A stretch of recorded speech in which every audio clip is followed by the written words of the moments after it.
it remains to be seen, sir, no, sa pagkakaroon case to case basis may kung depende kung kinsay dunay madawat na invitation, depende pod sa desisyon sa tao.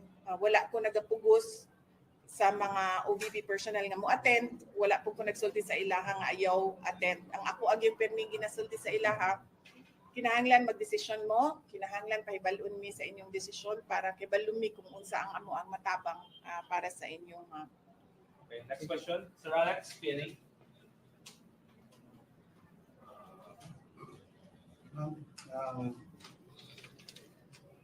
Comment po ma'am sa yung sinabi ni Congressman Pongo na the Office of the Vice President should be blamed kung mawalan mo ng 200 jobs ang OVP sa satellite offices. As I said, sir, no, dili na ko motupag sa ilaha.